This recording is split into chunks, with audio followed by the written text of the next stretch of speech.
there's a missing color. It's very interesting. I did not come up with this myself. My Pastor Williams is the person I got this from. I've only found this connection in one other book or commentary in all my research, but Pastor Williams, I give him credit for this. And so in Exodus 28, chapter 28 of Exodus, God's giving Moses all of the instructions concerning the tabernacle system and the priest system.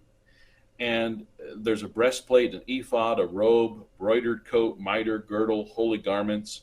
And chapter 28 of Exodus, it says, they shall take gold and blue and purple and scarlet and fine linen, and they shall make the ephod of gold and purple and of blue and of scarlet and fine twined linen, cunning work, and even of gold and of blue and purple and scarlet and fine twined linen.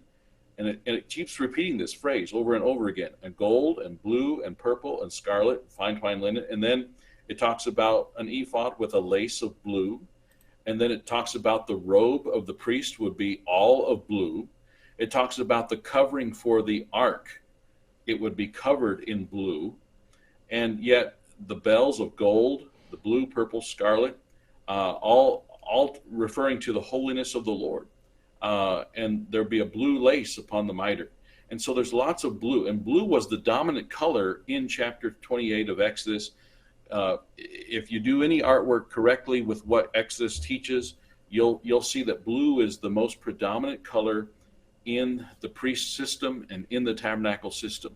But what's interesting is when you go to Numbers chapter 15, verse 37 to 41, this is what the Lord spake unto Moses, saying, Speak unto the children of Israel, and bid them that they make them fringes in the borders of their garments throughout their generations, and that they put upon the fringe of the borders a riband of blue.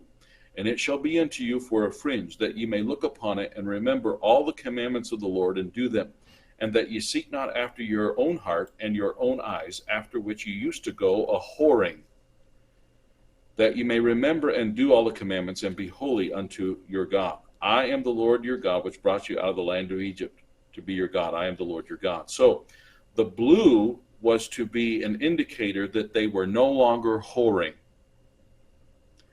I find it interesting that the only color missing in Revelation 17 is blue.